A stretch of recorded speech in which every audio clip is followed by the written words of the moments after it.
इस वीडियो में मैं आपको बताऊंगा कि जब कोई बिना बात आपका अपमान करे तो उसका सामना कैसे करें, बल्कि वह व्यक्ति अपनी ही नज़रों में गिर जाए, ऐसा क्या करें। ये जानने के लिए इस वीडियो को आपको पूरा देखना है। तो पहले बात कर लेते हैं कि अगर कोई आपको अपमानित करे तो क्या करना चाहिए आपको। कई बार आपको ऐसे लोगों का सामना करना पड़ता है जो बिना किसी बात के आपका अपमान करते हैं, आपका मजाक उड़ाते हैं, यानी आपको इंसल्टेड करने का कोई मौका नहीं छोड़ते हैं।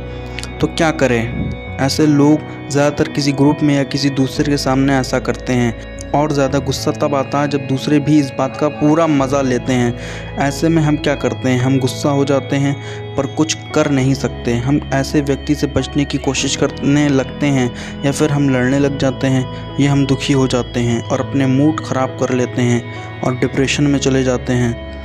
अपमानित करने वाले लोगों के प्रकार। पहले नंबर पर ऐसे लोग आते हैं जो कि आपकी या किसी की भी बेइज्जती बड़ी ही आसानी से करते हैं। वो लोग घमंडी होते हैं, थोड़ी सी सक्सेस उनके सर पर चढ़ जाती है। दूसरे ऐसे लोग होते हैं जो कि बहुत ज़्यादा नेगेटिव होते हैं और उन्हें हर किसी से प्रॉब्लम होती है। ना तो वो खुद कुछ कर पाते हैं और ना ही वो आपको सफल होते देख सकते हैं।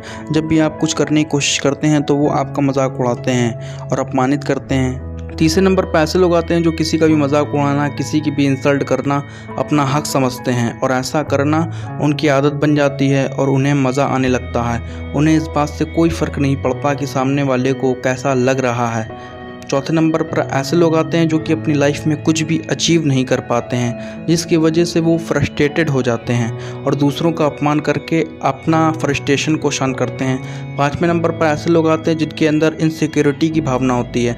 वो यह इसलिए करते हैं कि कहीं आप उनसे आगे ना निकल जाए। ऐसा करके वो आपका उत्साह तोड़ना चाहते हैं।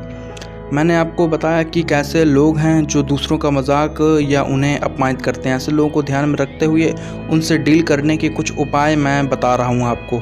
पहले नंबर पर आता है कि शांत रहे, कीप कूल योर माइंड।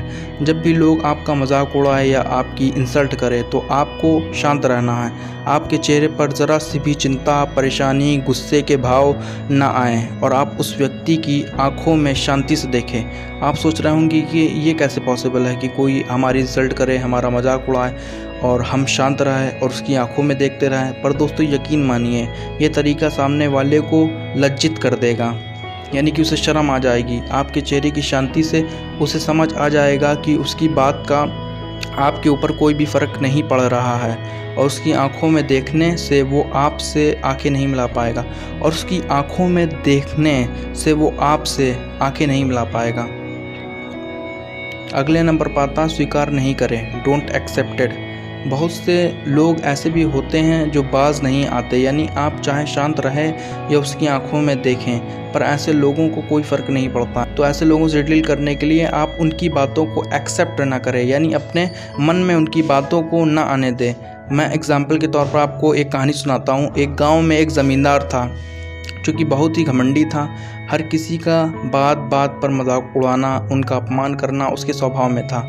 एक दिन एक विद्वान साधु उस गांव में आए। गांव वाले उस साधु को बहुत पहुंचा हुआ समझ रहे थे, जिसकी वजह से उनका बहुत आदर कर रहे थे। ये बात उस ज़मींदार को पसंद नहीं आई। यह उस साधु के पास गया और उनका अपमान करने लगा कि तुम धूर्त हो, तुम लोगों को उल्लू बनाते हो, तुम अज्ञानी हो, तुम पाखंडी हो। लेकिन साधु महाराज मुस्कुराए और वहाँ से चल दिए।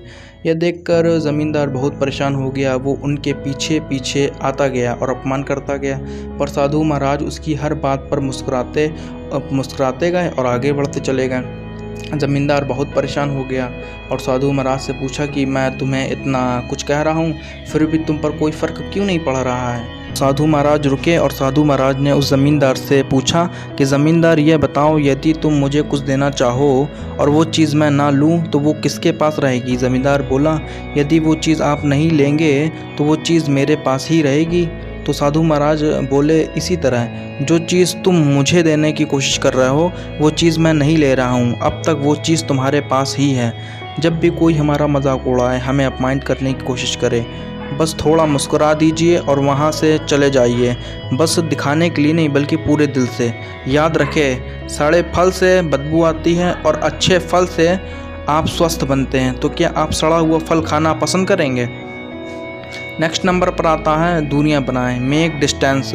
ऐसे लोग से जितना हो सके दूरियां बना कर रखें, क्योंकि ऐसे लोगों का काम ही होता है आपको गुस्सा दिलाना।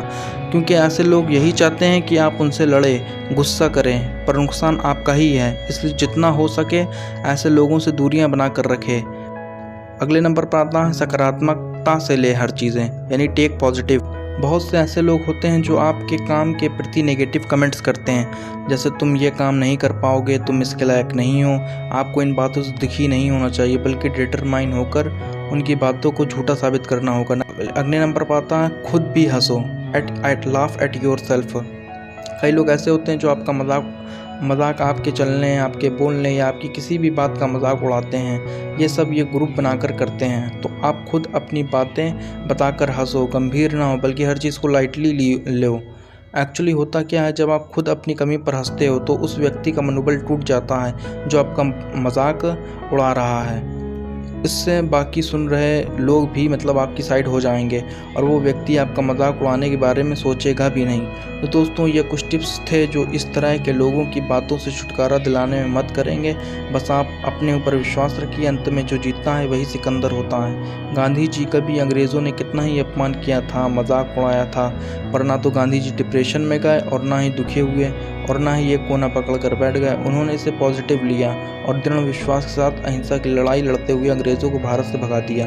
तो दोस्तों, ये वीडियो अगर आपको पसंद आई तो वीडियो को लाइक कर देना। जब भी आप वीडियो को लाइक करते हैं तो मैं खुश हो जाता हूँ, मोटिवेट हो जाता हूँ और अगली वीडियो बनाने के लिए भी मतलब प्रेरित रहता हूँ। और चैनल को सब्सक्राइब कर देना है, बगल में बेल आइकन वो भी दबा देना, ताकि जितनी भी आने वाली हमारी जो न्यू वीडियो हैं वो आप देख सकें सबसे पहले। और इंस्टाग्राम में भी मुझे फॉलो कर लिएगा, मैं वहाँ पर भी आपके साथ अच्छी अच्छी चीज़ें शेयर करता हूँ। मिलते हैं अगली वीडियो में, तब तक के लिए जय हिंद, जय भारत।